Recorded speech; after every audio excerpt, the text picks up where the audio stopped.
What's up, guys? It's your boy, Barca Boy 103. Today we're going to be reacting to the Barcelona news over the past 24 hours. A lot of stuff to get into, so let's get straight into it. So we're going to start off with the cover from Mundo Deportivo saying Depay in pole position. Goes on to say that the Dutchman is the first option to reinforce the Belgrade attack. He fits the profile and the salary cap. Now I know this is a little bit controversial. I know a lot of people have been telling me in the comments like that they don't want Depay. They think that our attack is, perfectly fine to continue the season. I'm on the fence on this one. If we bring him in, I think it'll be a great addition. If not, I think we can cope with what we have. Fabrizio Romano came out shortly after the Mundo Deportivo article saying that the first bid from Depay is ready for this week, which is going to be big. I think what Barcelona are going to try and do is to finish the Dest deal by this weekend going into Monday, and then focus on the Depay deal throughout the week.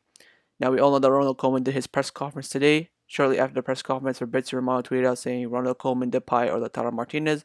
I'm not ruling anything out. The real target for Barcelona is Memphis Depay. First bid is ready to be submitted by week's 30 million with add-ons included. Koeman is trying to convince the board. Lautaro is going to stay at Inter. Now I think that's good to hear. Just because I'm not trying to spend 100 million plus 5 players to get Lautaro Martinez in. Absolutely not worth it. I'd rather go for Depay if we're going to go for one of the two this summer.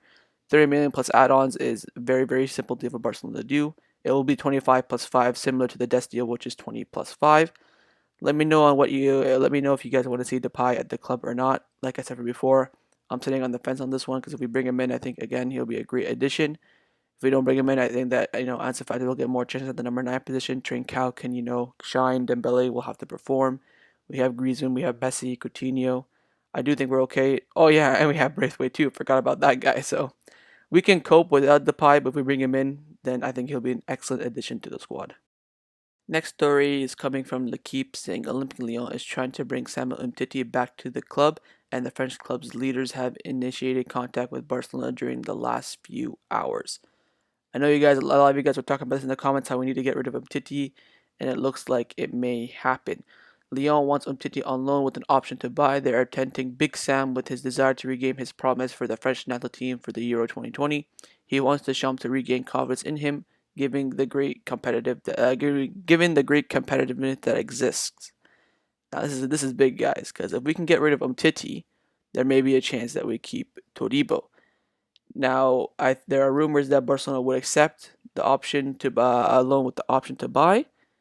The question is, are Lyon gonna offer that? Because L'Equipe in Spain in France, sorry, are kind of reliable. They're more reliable in the PSG news, not really anything outside of that. But we will see. AS also came out saying that Umtiti hired a physiotherapist outside the services of the club to help him complete his recovery. Just shows that the medical staff at Barcelona is an absolute disaster and an absolute disgrace. Uh, Also, Lyon's interest in Umtiti, which comes after the agreement between the president and Juninho, who is the director, have got the approval from the coach Garcia, is the best news for Barcelona. The Catalans would accept a loan with the option to buy or a simple transfer. Now we all need to take a moment and pray that Lyon make an official offer. If we can get rid of Umtiti, that's going to be big wages off the wage bill, and he is the last player on that death list that Bartomeu wants to get rid of. Let's see if Barcelona can complete it. Let's hope that Lyon makes the offer. Umtiti may be leaving Barcelona. So this next one is coming from Sport, saying that Pedri's first weeks as a Barcelona player couldn't have gone any better. Koeman has told him that he trusts him a lot, but that the competition is fierce and he must be patient. Now you can all tell by the thumbnail that there are 3 new shirt numbers assigned today. Alenia received the number 6, Trincao received the number 17, and Pedri received the number 16. Now there are rumors that Pedri may go out on loan because Koeman doesn't really, fancy him, that he can't really get into the team. Sport came out and absolutely debunked that, saying that Pedri is one of the shining stars that Koeman likes and that he trusts him. Now we also saw in the first game in the preseason how he played Pedri in the number 10 role. The question is, will he have a position to play out wide? Because if this squad is that competitive with everyone stacked in every attacking midfield position, he will need to adapt to other positions and be versatile. For me personally, I think Pedri's going to be a shining star. We also saw him at Las Palmas last season. He did really, really well. Hopefully, he can translate that into the Barcelona first team. Like Koeman said, there's going to be a lot of competition. Let me know your guys' thoughts down below on Pedri, whether you would, play him ahead of maybe Alenia or Coutinho or Riqui Puig. For me, he should be, at least on the bench. And keep in mind also this season we will have 5 substitutions in La Liga and in the Copa and in the Champions League. Plenty of room for players to come on and make an impact. Let's hope that Pedri can be one of those. Now let's talk about the only center back we've been linked to this transfer window. It is coming in from Sports saying the path of Eric Garcia has been the main candidate for the center back position remains open, although alternates are valued due to the high cost of the operation for a player whose contract expires next year. So the rumors are that Manchester City are asking for a substantial amount for Eric Garcia, just because they know that they can squeeze a lot out of Barcelona. They know that Barcelona are desperate. They know that we basically trying to get rid of our only 2 backup options, and all we have left is Piqué, Langlet, and Araujo. So they know we want Garcia. We sold him to Manchester City, and now he wants to come back. Contract expires, so usually when contracts expire, people go for around maybe 15, 20 million. If they're a top player like maybe Semedo, they'll go maybe for 30, 40 million. Now for me, 15 to 10 million is absolutely a fair price for Eric Garcia, but Manchester City are demanding 20 million. Now the question is, do Barcelona go for it, or do Barcelona wait a year and then get him for free? Let me know what you guys would do. For me, it's bring him in now, let him adapt. You need a season anyways to adapt to a squad, to adapt to the league. Even though he's familiar with the culture and the language, which is good, he's gonna need to adapt to the league because all he did was play in the not the Segunda, but in the league lower where Barcelona B used to play. So the next Barcelona we're going to talk about is, of course, it wouldn't be transfer news without him, Sergino Dest. Now, Koeman have come out saying that between Monday and Tuesday, Barcelona hope to finalize the signing of Sergino Dest. Sport came out, followed that saying Barcelona are accelerating the signing of Ajax right back Sergino Dest. The club want to finalize the signing of the North American as soon as possible. Barca officials hope to convince Ajax sporting director Overmars soon. Now, Fabrizio Romano came out this morning. Someone tweeted him saying, "Any Dest news, Fabrizio?" He said that Barcelona are pushing and are confident to sign him. Bayern are still in it, but Barcelona are leading the race. That's exactly what we want to hear. I told you guys a week ago that the deal is done. I think that Dest is coming to Barcelona. Just like what we talked about in the match preview this morning, we have no other right back than Sergio Roberto. Max Aarons doesn't really fit the profile that Barcelona want to bring in. Sergio Dest is the only option that Barcelona can bring in. I do not see Barcelona failing this transfer. Gerard Romero came out saying that Sergio Dest is waiting for the green light to fly to Barcelona as well. So Dest is ready. There are rumors that he already said goodbye to his teammates. I'm not too sure if he's playing for Ajax today. Haven't taken a look at the matchday squad yet. Sergio Dest is literally the only option for Barcelona at that right back position. We all know we need a right back. Loaned out Musa Wage, sold Semedo. Dest is the only option, only a matter of time. So now that we've talked about all the transfers that are likely going to happen to Barcelona, let's talk about some departures. Fabrizio Romano came out saying that after Everton, also Fulham have open talks with Todibo from Barcelona on a permanent deal. Everton just offered a loan with the option to buy, but no agreement has been reached yet. It's up to the player. Barcelona want to sell him to sign Eric Garcia. Now, we were talking about this in the comments in the last video yesterday with some of you guys. A lot of you guys want to keep both. I've been seeing on Twitter too that a lot of people want to keep both. But some people were saying that if we had to pick one, it would be Eric Garcia. For me, I would want both. But if we had to pick one, I'm in the same boat. I would want Eric Garcia. If we could squeeze 20 million for Todibo, that would be great. We bought him for 1 million in the January window of 2019, I believe. When he took that number 6 jersey, it was really, really weird. I was so shocked. Anyway, so we signed a pre-contract agreement with him because his contract was expiring. But then Toulouse was just going to bench him for the whole season. So we gave Toulouse a small fee of like 1 million or something like that. That way we can get him right away. I think he would do really well in the Premier League, just like I think Semedo will do well in the Premier League. Let me know your guys' thoughts down in the comments below. But looks like Barcelona are really trying to push Todibo out the door. So this next one's coming in from Mundo Deportivo saying that both Cavani and Dzeko were offered to Barcelona in the recent weeks, but Barcelona rejected the 2 players.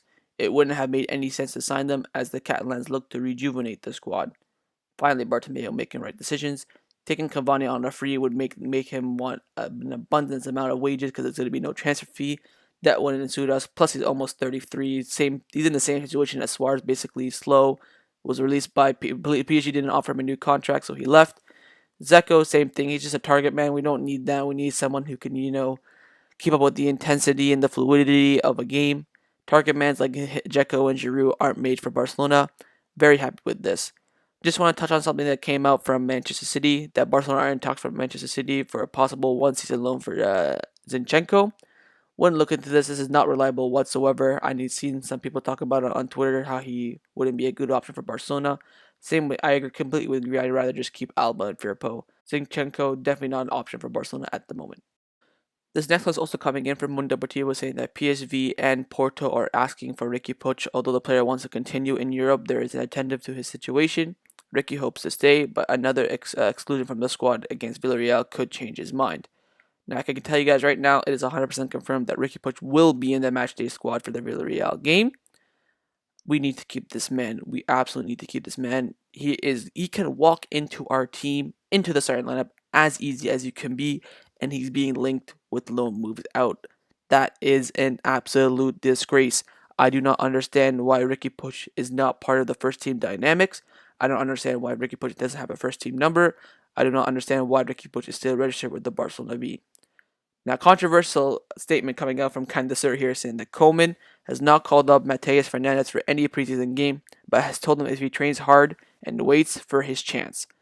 I'm telling you this right now. If Mateus Fernandez gets a first team number, and if he gets into the team of ahead of Riqui Puig, sack Koeman now. I don't give a crap.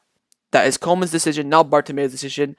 If Koeman is giving Matias Fernandez a first team number and playing him, giving him a spot on the bench ahead of Riqui Puig, he should be sacked. I'm not listening to anyone's debate on that. I do expect Matias Fernandez to go out on loan. I do not think he'll be part of the first team of Barcelona this season.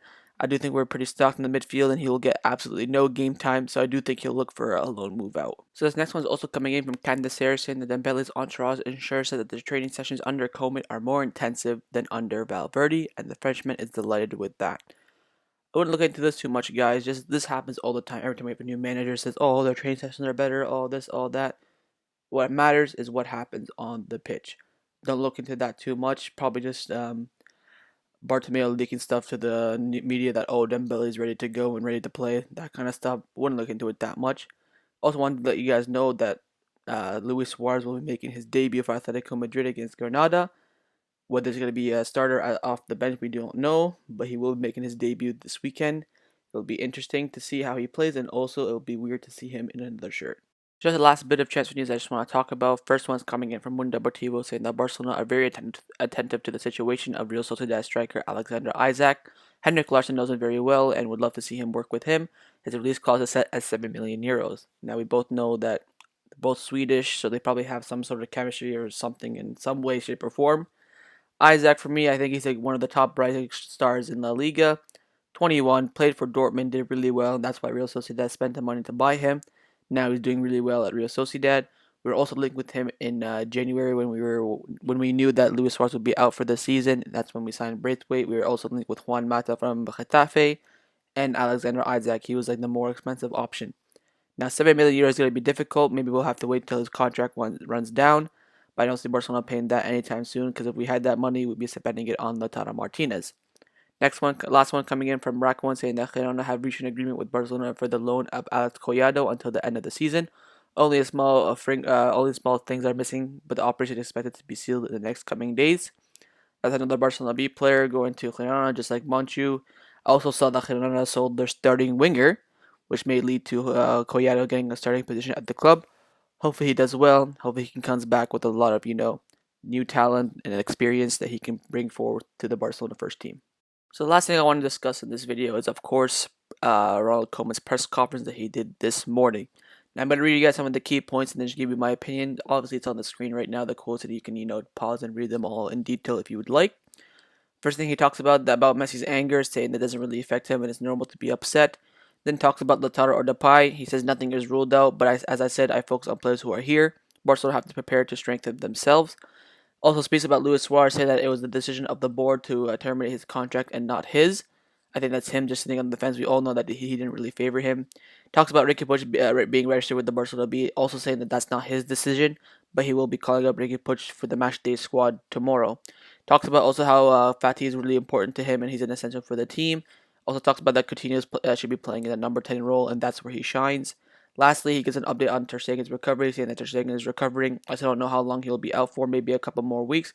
I am very happy with Neto and the youngsters who have also shown becoming a great goalkeeper, obviously referring to Inaki Pena and Arnan Tejas. So that's my reaction to the Barcelona news over the past 24 hours. Hope you guys enjoyed. If you did, make sure you like, comment, and hit that subscribe button. And I'll see you guys tomorrow for Barcelona versus Villarreal live watch along and match review.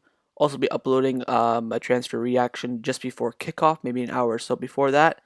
A lot of content coming for you guys tomorrow. On match day is always going to be a big day. Really, really excited for the game, and hopefully Barcelona can get the win. I'll see you guys tomorrow. Take care, and Forza Barca.